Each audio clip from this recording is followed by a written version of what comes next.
और अब बात 8 सिमी आतंकियों के एनकाउंटर से जुड़ी। भोपाल जेल से फरारी के 8 घंटे बाद ही सिमी के सभी आतंकियों को ढेर कर दिया गया है। पुलिस के मुताबिक एक शख्स की सूचना पर आतंकियों की घेराबंदी की गई और एनकाउंटर में खत्म कर दिया गया।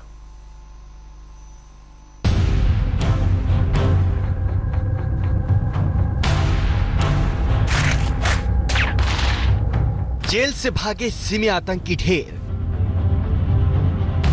फरारी के 8 घंटे बाद खात्मा, जेल ब्रेक की एनआईए जांच के आदेश, विपक्ष ने उठाए एनकाउंटर पर सवाल। भोपाल के इसी सेंट्रल जेल से देर रात जिन 8 आतंकवादियों के भागने की खबर ने पूरे देश की पुलिस समेत तमाम खुफिया एजेंसियों की नींद उड़ा दी थी, दोपहर होते होते उन सभी के सभी 8 आतंकियों को एनकाउंटर कर मार गिराए जाने की खबर ने हर किसी को चौंका दिया। ये सभी के सभी आतंकवादी पुलिस के साथ मुठभेड़ में भोपाल के पास ही ईंटखेड़ी गांव में ढेर हुए। पुलिस की माने तो ये सभी के सभी आतंकवादी रात 2 से 3 बजे के बीच अपने अपने सेल से बाहर निकले और गिलास और थाली को हथियार बनाकर हेड गार्ड रमाशंकर की गला रेत कर हत्या कर दी। सिमी आतंकियों ने एक दूसरे गार्ड को भी जख्मी कर दिया। भागने के लिए इन कैदियों ने जेल में मिली चादरों की रस्सी बनाई और दीवार कूदकर बाहर निकल गए। फरार आतंकवादियों में मोहम्मद खालिद अहमद, मोहम्मद अकील खिलजी, मुजीब शेख, मोहम्मद सलीम, जाकिर हुसैन सादिक, महबूब गुड्डू और अमजद शामिल थे। ये आतंकी अभी 8 किलोमीटर का रास्ता ही तय कर पाए थे कि आतंकियों को तलाश रही पुलिस ने भोपाल के बाहरी इलाके ईंटखेड़ी में उन्हें घेर लिया। आतंकवादियों ने पुलिस को ललकारा, फिर आतंकवादियों और एटीएस के बीच हुए एनकाउंटर में सभी के सभी आतंकवादी मार गिराए गए। आरोपियों द्वारा जो है इसमें भागने के प्रयास करने के चक्कर में उनके द्वारा फायर किया गया। पुलिस द्वारा आत्मरक्षा जो फायर किया गया उसमें ये 8 आरोपी जो है वो यहाँ पर मणिखेड़ा पठार एरिया है अचारपुरा के पास में, वहाँ पर ये सारे जो है इन लोग की डेथ हो गई। मुख्यमंत्री ने जेल ब्रेक को बड़ी घटना बताते हुए एनआईए से जांच कराने की बात की। उन्होंने कहा कि लापरवाही करने वाले बख्शे नहीं जाएंगे। ये लोगों से जो सूचना मिली उस सूचना के आधार पर लोकेशन मिली और हमारी पुलिस उन तक पहुंच गई और बाद में मुठभेड़ में भी मारे गए। जेल ब्रेक कांड में मध्य प्रदेश सरकार ने जेल सुपरिटेंडेंट समेत 5 अफसरों को सस्पेंड कर दिया। उन सभी 8 आतंकियों को जो पिछली रात को भोपाल सेंट्रल जेल से 12 बजे और 2 बजे के बीच से फरार हुए थे, जेल तोड़कर भागे थे, उनको यहाँ एक एनकाउंटर में मार दिया गया है। पुलिस ने ये बात कंफर्म कर दी है, हमने खुद डेड बॉडीज को देखा है। सभी 8 आतंकवादियों को न्यूट्रलाइज कर दिया गया है। भोपाल से हेमेंद्र के साथ आज तक ब्यूरो। क्या है पूरा घटनाक्रम, आइए एक नजर डालते हैं। इस ग्राफिक्स के जरिए एक एक चीज समझने की कोशिश करते हैं। आइए देखते हैं किस तरीके से क्या कुछ हुआ। ये 8 जो सिमी के आतंकी हैं, ये जब गए यहां से तो फिर कैसे पूरे एनकाउंटर को अंजाम दिया गया, ये हम आपको दिखाते हैं कैसे सब कुछ किया गया। सबसे पहले ये जो आतंकी थे ये जेल तोड़ के निकलते हैं। 2 से 3 बजे की ये वारदात है और उसके बाद क्या होता है ये आपको बताना जरूरी है। जब ये आतंकी यहां से निकलते हैं तो एक हेड कांस्टेबल को ये जान से मार देते हैं। उसके बाद स्टील का ग्लास प्लेट को हथियार बनाते हैं और उससे ये उसकी हत्या कर देते हैं। फिर ये वहां से भागने में कामयाब हो जाते हैं और उसके बाद ये आतंकी किस तरीके से इस घटनाक्रम को अंजाम देते हैं और बल्कि इस सिमी के जो ये लोग थे और फिर एटीएस और भोपाल पुलिस की टीम ने इनको ट्रैक किया। इनके खबर मिलती है ये कहां पर है, उसके बाद फायरिंग शुरू होती है, इनको घेरा जाता है, ये फायरिंग करते हैं और फिर इनको एनकाउंटर में ढेर कर दिया जाता है।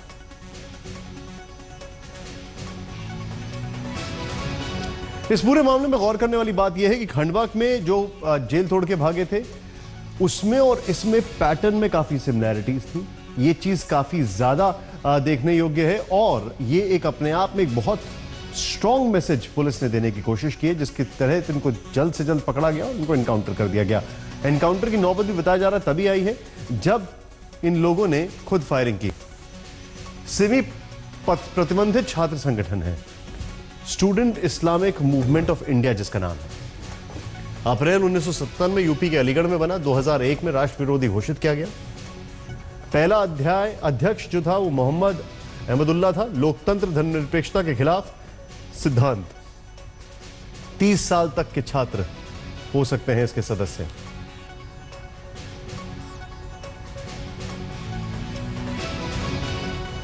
कुछ सवाल यहां पर सामने है, वो ये है कि एक तो एकाएक आतंकी कैसे भागने में कामयाब हुए, वो भी 8। क्या अंदर से कोई इनके साथ मिला हुआ था? भोपाल सेंट्रल जेल जो कि सबसे महफूज जेल कही जाती है, कैसे वहां से भाग गए? क्योंकि मध्य प्रदेश में भोपाल की जेल और ग्वालियर की जेल जहां पे फूलन देवी एक जमाने में कैद हुआ करती थी, वो सबसे महफूज मानी जाती है। 8 घंटे बाद सभी आतंकी एक ही जगह कैसे मिल गए, और वो भी 10 किलोमीटर दूर? सवाल यह खड़ा होता है कि इन आतंकियों के पास ये कपड़े कहां से आए, हथियार कैसे आए, जीन्स, जूते, स्पोर्ट शूज, और वो भी नाप के कपड़े पहन रखे हैं। एनकाउंटर में दोनों ओर से फायरिंग में सिर में गोली कैसे लगी, एक बड़ा सवाल यह।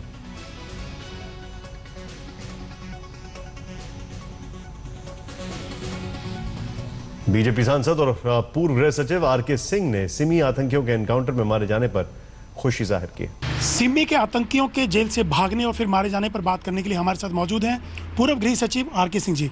आरके सिंह जी, किस ढंग से देखते हैं, पहले तो वो भागे फिर उनको मार दिया गया, क्या लगता है कि दो तीन बातें। हाँ। एक तो ये भागे, इसकी जांच मध्य प्रदेश सरकार करा रही है और जांच कराने की आवश्यकता है, क्योंकि ये टेररिस्ट एक साथ कहीं एक सेल में रखे हुए, एक बैरक में रखे गए थे, तो ये गलत था। ये लॉकअप हो जानी चाहिए अंधेरा होने से पहले, यानी कि उनको ये वार्ड के अंदर बंद कर दिया जाना है। तो वो बंद किए गए थे कि नहीं, लॉकअप हुआ था कि नहीं, और लॉकअप हुआ तो वार्ड से बाहर निकले कैसे, ये सब जांच की बात है, तो इसकी जांच होनी चाहिए। मध्य प्रदेश सरकार ने जेल सुप्रेंट को सस्पेंड कर दिया है और 3-4 और वार्डर्स को सस्पेंड कर दिया है, ये अच्छी बात है, और मध्य प्रदेश सरकार जांच करा रही है, ये अच्छी बात है। लेकिन क्या इंटेंशन रही होगी, किस ढंग से हुआ, क्योंकि इंडियन मुजाहिदीन ये तमाम लोगों से ये लोग जुड़े हुए थे, तो आपको लगता है कि कुछ बड़ा ये लोग सोच रहे थे, किस ढंग से आपको लगता है यकीन लोगों ने भगाया होगा? ये पहले भी कुछ लोग भाग चुके थे, 2013 में लोग भागे, ये 4-5 लोग पहले भी भाग चुके थे, तो ये लोग तो भागने के आदी थे, तो इससे और सतर्क रहने की आवश्यकता थी। और भागने का एक मकसद हो सकता है, अब भागना, जो हार्डन टेररिस्ट होते हैं वो तो जेल से भागना चाहते हैं, और ये एक मकसद उनका भागने का इस बार का मकसद जो हो सकता है, एक ये होगा कि भाई नेपाल जाएं पाकिस्तान, और ये दूसरा वहाँ से फिर इंस्ट्रक्शंस लें और फिर कोई टेरर एक्टिविटीज़ कैरी आउट करें। वो भाग करके कोई नॉर्मल लाइफ तो लीड करने वाले थे नहीं। एक ये मतलब किसी ने साथ दिया होगा इनको भागने में, प्लानिंग के साथ किया गया होगा, कोई ना कोई रहा होगा, अवश्य साथ दिया होगा। और ये भी देखना होगा कि क्या उनसे कौन कौन मिलने आते थे, उनका किससे किससे कॉन्वर्सेशन होता है, बाहर का सपोर्ट जरूर रहा होगा, इसमें कहीं कोई शक नहीं। दूसरी बात यह है कि यह बिल्कुल अच्छी बात है, तारीफ की बात है, मध्य प्रदेश पुलिस की सराहना मैं करता हूँ कि उन्होंने उन लोगों को लोकेट कर लिया, लोकेट करके उनको ये एनकाउंटर करके मार दिया। ये एकदम तारीफ की बात है, इसे सराहनीय बात। नहीं तो ये लोग क्या आतंक को अंजाम देते, इसका कहीं कोई ठीक नहीं। कुछ लोग, मुझे बताया गया है कि कुछ लोग इसको क्वेश्चन कर रहे हैं एनकाउंटर का, वो लोग वैसे ही क्वेश्चन करते रहते हैं। वो लोग बाटला हाउस का भी एनकाउंटर को क्वेश्चन कर रहे थे। तो उन्होंने ये भी कहा कि भगाए तो नहीं गए कभी, ये भी जांच की बात होनी चाहिए। देखिए साहब, ये तो विकृत मस्तिष्क दिखाता है ना। भगाए जाएंगे, हमारा एक जेलर मारा गया, उसका गला काटा गया, तो कोई भगाएगा इसको? और जेलर को, मतलब कि जेलर की आहुति दे करके भगाएगा? ये सब विकृत मस्तिष्क की बातें हैं, ये सब जो लोग ये सब कर रहे हैं। उनके पास ये सब पर तो समय बर्बाद भी नहीं करना चाहिए, ऐसे स्टेटमेंट्स पर। उनके पास हथियार, उसके पास हथियार थे, ये तो भोपाल के आईजी ने अभी बयान दिया, हथियार थे, उन्होंने फायरिंग भी की। तो कहाँ से आए होंगे आरके सिंह जी, ये क्या? ये अवश्य बाहर का असिस्टेंस था, यानी कि ये इन्वेस्टिगेशन अभी होना है, आइडेंटिफाई करना है कि बाहर में उनके कौन कौन एक्कम्प्लिसेस थे, तब तक ये केस पूरा नहीं। पुरानी पहले से प्लानिंग चल रही होगी, अचानक एक दिन तो अभी इन्वेस्टिगेशन करना है और गंभीर इन्वेस्टिगेशन करना है। धन्यवाद। कैमरामैन संजीव कुमार के साथ अशोक सिंघल, दिल्ली आज तक। ये एनकाउंटर का एक चश्मदीद जिसका नाम मोहन बताया जा रहा है, उसने कहा है कि असली दिवाली तो आज हुई है जब हमने ऐसे लोगों को मार गिराया है। नकली चाबी से एक सेल खोला इन आतंकियों ने। 2016 और 2013 खंडवा की बात हम कर रहे हैं। गिलास थाली को हथियार बनाया, 2 चाकू से सुरक्षा गार्ड पर हमला किया। जो आपके सामने, जो अभी हमने थोड़ी देर पहले आपसे जिक्र किया था कि इसमें और खंडवा में काफी सिमिलैरिटीज हैं, तो ये है सिमिलैरिटीज। चादरों को रस्सी बनाया, चादरों को रस्सी वहां पे भी बनाया था। अब कुछ ऐसी चीजें हैं जिसका कोई इलाज नहीं है। कैंपस की दीवार फांदी, बाथरूम की खिड़की से फरार हुए थे खंडवा में। घंटे भर के अंदर धरे गए थे यहां पर, और यहां पर 8 घंटे बाद ढेर कर दिए गए।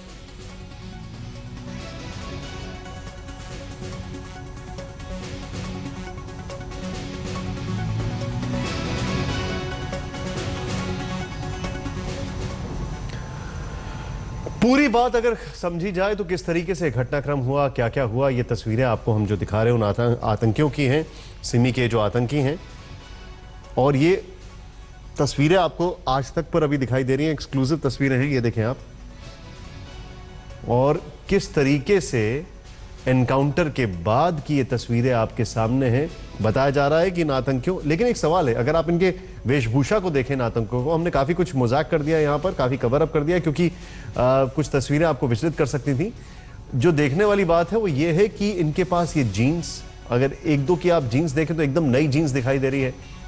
कपड़े, स्वेटर, एक ने हाफ स्लीव का सफेद रंग का स्वेटर पहन रखा है, जूते, स्पोर्ट शूज पहन रखे हैं, कुछ लोगों की टी शर्ट देखें। ये सब आया कहां इनके पास? ये जेल से जब भागे तो इनको कौन था, यानी अभी किन किन को और पकड़ने की कोशिश करनी चाहिए, क्योंकि इनका कौन था ऐसा व्यक्ति जो इनको ये सारी सप्लाई करता है। और एक और गौर करने वाली बात है, जब ये लोग जेल से वहां से भागे हैं तो वो व्यक्ति जिसने इनको कपड़े दिए हैं या जिसने इसकी मदद की है, वो कहां है?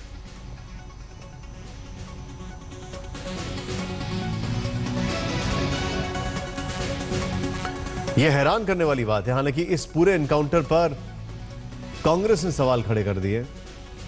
भोपाल की सेंट्रल जेल से ये जो आतंकी सिमी के भागे थे,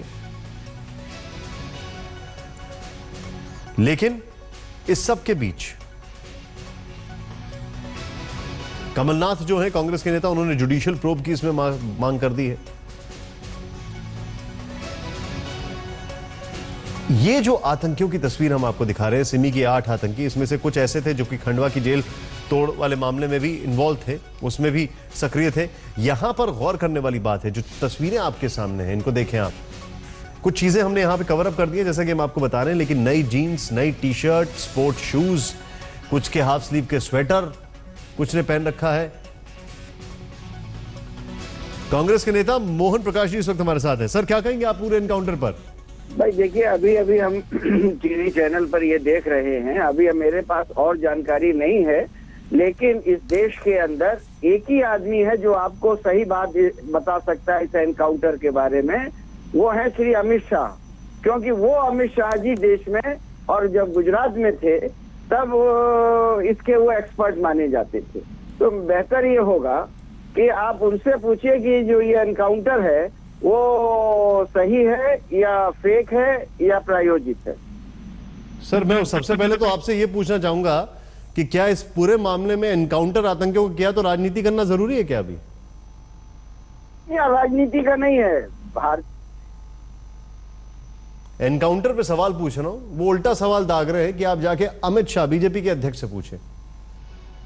कहां का तर्क है ये?